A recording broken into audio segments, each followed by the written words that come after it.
Let's open a GIC account from scratch, and for that we'll need to go to my laptop. अगर इसके बावजूद आपको लग रहा है कि आपका बैंक थोड़ा सा finicky हो रहा है about sending the money abroad, then there's a tiny little hack. And now let's talk about the crucial mistakes that you must avoid in order to have a smooth processing of your GIC account.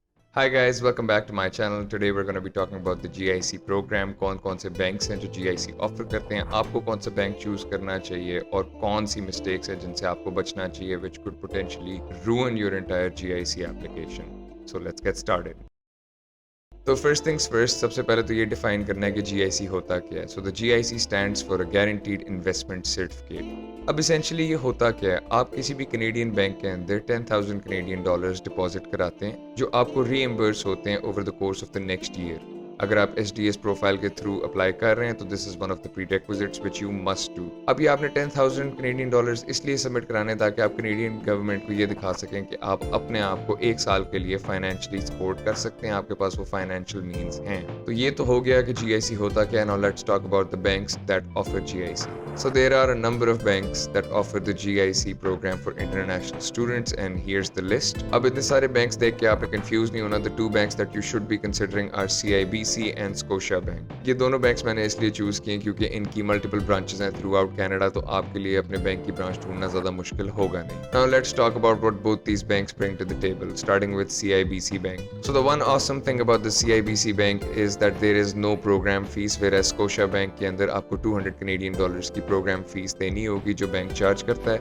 उसके अलावा CIBC bank आपको एक extra benefit देता है where they give you a $25 signing bonus. Scotia bank आपको इस तरह कोई बोनस नहीं देता. पैसा ही पैसा होगा. जो GIC अकाउंट के प्रोसेसिंग टाइम्स हैं वो भी CIBC के फास्टर हैं. इट्स अराउंड 5 to 7 days और स्कोशिया बैंक का समवेयर अराउंड 7 to 9 days होता है. जो CIBC की एप्लीकेशन प्रोसेस है वो इतना स्ट्रिंजेंट नहीं होता. स्कोशिया बैंक का on the other hand stringent ज्यादा होता है. And the final thing is interest rates. अब इंटरेस्ट रेट्स कंप्लीटली नेग्लिजिबल होते हैं. इसकी दो वजूहत हैं. एक तो ये है कि आपकी जो अमाउंट है वो कम हो रही है as time passes since you are taking money out of your bank. And secondly, being a Muslim, I am not pro interest, so that's just a personal thing. अब इस सब के बावजूद मैंने अपने लिए स्कोशिया बैंक चूज किया और उसकी दो मेन वजूहत है. Number one, since it was a stringent process, it just made me believe that the bank is much more secure, and that's something that I want from the bank where I'll be putting 10,000 Canadian dollars, right? जो second main reason है वो ये है that I will be joining UCW, which is in downtown Vancouver, और मेरी university के बिल्कुल साथ ही है Scotia bank, so it's going to be easy for me to commute to the bank and back to the university, और उसमें कोई इतनी ज्यादा ट्रांजिट फीस वगैरह या कोई चीज मुझे पे नहीं करनी पड़ेगी. So now that we've talked about the banks, let's open a GIC account from scratch, and for that we'll need to go to my laptop. But first, music. तो सबसे पहले आपने गूगल के ऊपर सर्च करना है Scotia bank GIC account. You have to click the first option और वो आपको इस तरह के लैंडिंग पेज के ऊपर ले जाएगी. इधर से आप नीचे स्क्रॉल डाउन करेंगे, then there is more information about the GIC. ये इन्फॉर्मेशन वैसे तो हमने डिस्कस कर ली है, but I would still recommend that you go over it. अब जिस तरह ये स्टेट करता है कि आपको 667 कनेडियन डॉलर्स मिलेंगे आफ्टर द इनिशियल 2,000 का डिपॉजिट इनटू योर अकाउंट, और ये 667 डॉलर्स आपको over the course of 12 months reimburse होंगे. उसके बाद आपके पास ये ड्रॉप डाउन्स आ जाएंगे जो आपको बताएंगे different steps of the application. ये भी मैं अगेन कहूँगा कि केयरफुली पढ़ लीजिएगा.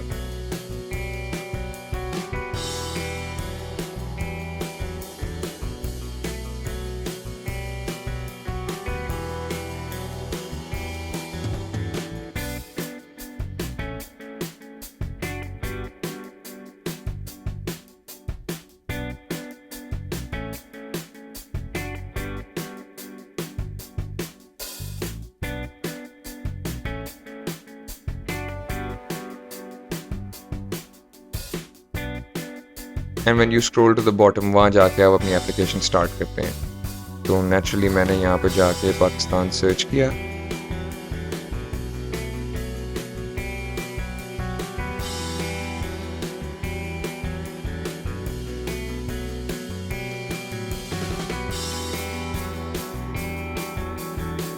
अब इसके बाद ये टर्म्स एंड एग्रीमेंट्स आ गई हैं. मैं कहूँगा इसका प्रिंट आउट भी ले लो और इसको केयरफुली पढ़ भी लो. अब इस पार्ट पे वो आपसे आपका एक्सपेक्टेड डेट ऑफ अराइवल पूछेगा, मगर ये डेट सेट इन स्टोन नहीं है, तो आपको एग्जैक्ट डेट नहीं लिखनी, ये एक टेंटेटिव डेट होगी. तो लेट्स से अगर आपका प्रोग्राम अक्टूबर में स्टार्ट होता है तो आप कहीं 15 सितंबर या 28 सितंबर की डेट डाल.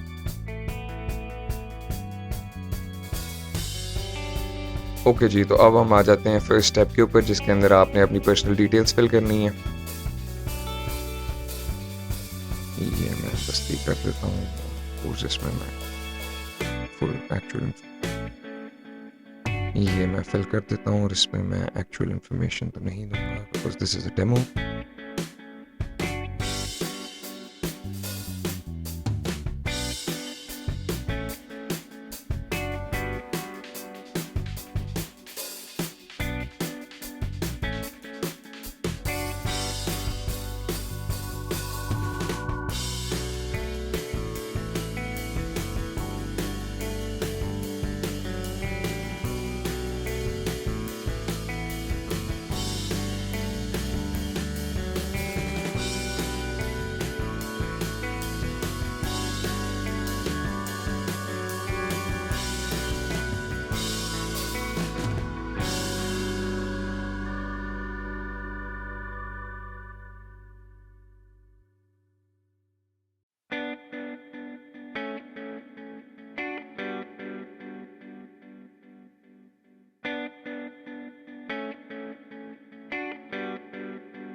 इसके बाद आप नेक्स्ट क्लिक करेंगे और आप स्टेप 2 के ऊपर चले जाएंगे। स्टेप 2 पे जाके आपसे आपके पासपोर्ट के बारे में पूछा जाएगा, तो make sure all the details are completely accurate, you do not want to mess this up. उनको हमेशा डबल चेक कर लीजिएगा।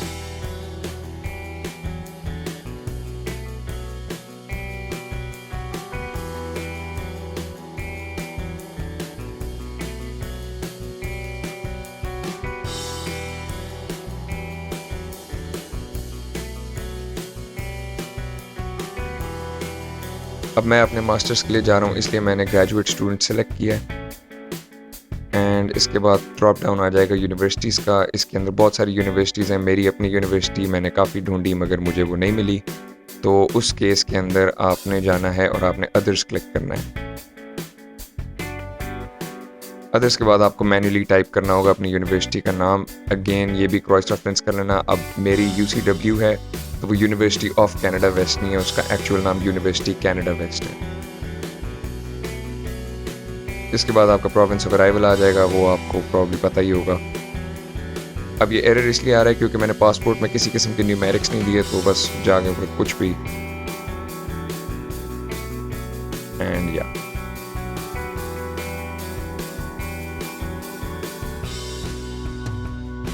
अब इसके बाद हम स्टेप 3 के ऊपर आ जाते हैं, जिसके अंदर थोड़े प्रिलिमिनरी क्वेश्चंस हैं। These are fairly very easy to answer. अब tax resident of United States, no. Of any other country, yes. अब यहाँ पे है, बिल्कुल यस है। अब ये आपसे आपका टिन नंबर मांगेगा। अब टिन नंबर पाकिस्तान के अंदर अगर आप टैक्स फाइलर हैं तो वो आपका शनाख्ती कार्ड नंबर बनता है।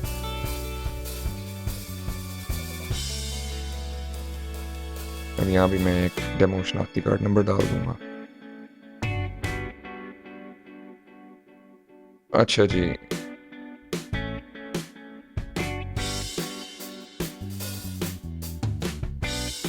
Did you attain residence under the citizen by investment? नहीं, नो, इस तरह की कोई चीज़ नहीं है, हम तो पहले से गरीब हैं।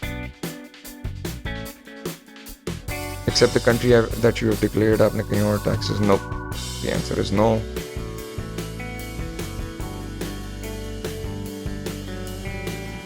अब इधर वो पूछता है कि आपने 90 डेज किसी पॉइंट के ऊपर स्पेंड किए किसी कंट्री के अंदर, but here's the key part, it has to be during the previous year, तो फिर इसका आंसर भी नो ही होगा। इस पॉइंट पे आके स्टूडेंट्स जो हैं कंफ्यूज हो जाते हैं क्योंकि उन्होंने ऑलरेडी ऊपर बता दिया वो पाकिस्तान के टैक्स फाइलर थे, तो मैंने अपने केस के अंदर अदर करके फिर से पाकिस्तान डाल दिया था क्योंकि it's okay to provide double information as opposed to omit information. यहाँ गए, पाकिस्तान सेलेक्ट किया।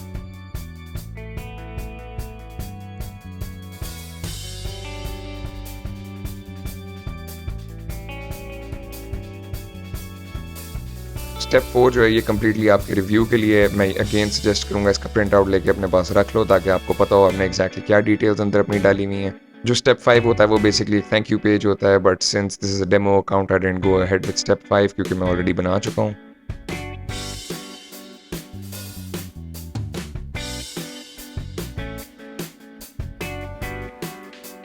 इसके बाद जाके आपने अपना पर्सनल ईमेल चेक करना है जहाँ पे होपफुली आपको स्कोशिया बैंक की तरफ से ईमेल आ चुकी होगी। जो ईमेल है that is going to look something like this. अब जहाँ पे हाइपर लिंक हुआ हुआ secure email service, that is where you would want to click. यहाँ आप साइन इन करेंगे और ये आपका उनके साथ सिक्योर कम्युनिकेशन चैनल बन चुका है। यहाँ पे आपकी सारी डिटेल्स अब डिस्कस होंगी। अगर आपको स्कोशा बैंक ईमेल भी करेगा तो वो आपके पर्सनल ईमेल में सिर्फ एक ईमेल ये स्टेट करेगी कि आपके पास एक मैसेज आया हुआ है अपनी सिक्योर ईमेल सर्विस में।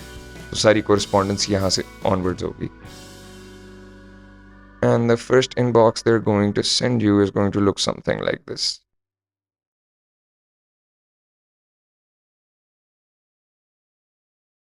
इसके बाद आता है the second biggest step, which is getting the money from here to there, i.e. Pakistan to Canada. अब पाकिस्तान के अंदर जो हैं बैंक्स इतने आराम से आपकी GIC मनी रिलीज नहीं करेंगे। एंड टू बी फेयर वो इसलिए होता है क्योंकि उन्हें लग रहा होता है ये मनी लॉन्ड्रिंग पर्पसेस के लिए ना यूज़ हो रही हो।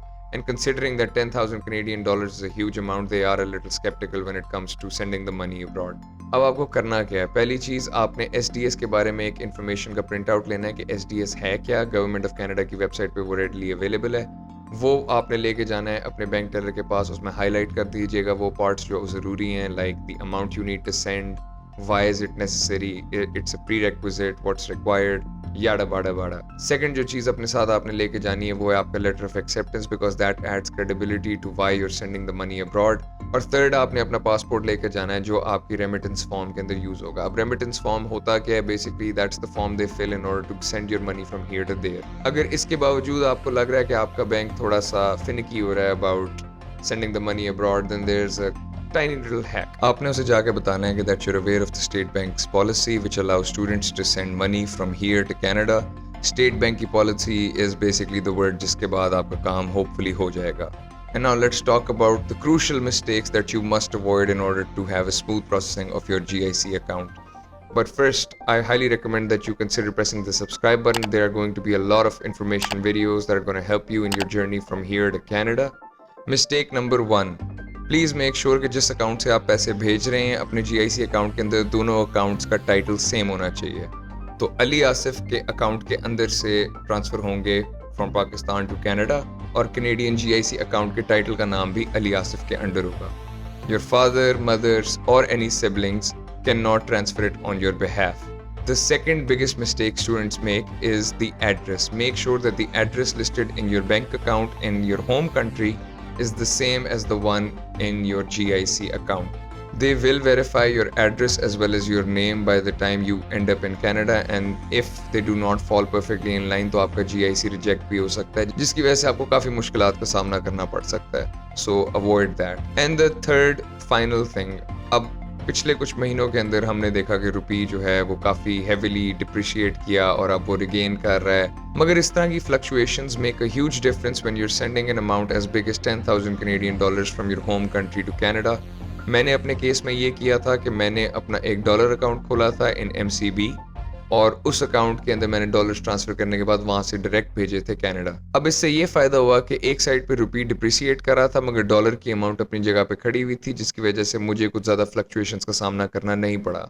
और दूसरा फायदा ये कि whenever you do earn money in Canada, it's going to be easier for you to transfer money from a dollar account to another dollar account. वो आपके लिए बेहतर रहेगा क्योंकि वो आपकी at the end of the day आपकी savings भी बेहतर रखेगा, because let's face it, जो डॉलर है उसका क्रैश अब शायद ही हो, मगर that doesn't seem likely. If you keep all these things in mind, navigating the GIC will not be an issue for you, and I hope this video brought you any sort of value, and if it did, do consider pressing the subscribe button. Let me know if you have any questions in the comment section below. I'll be sure to answer them or maybe upload another video about it. See you in my next video. Goodbye.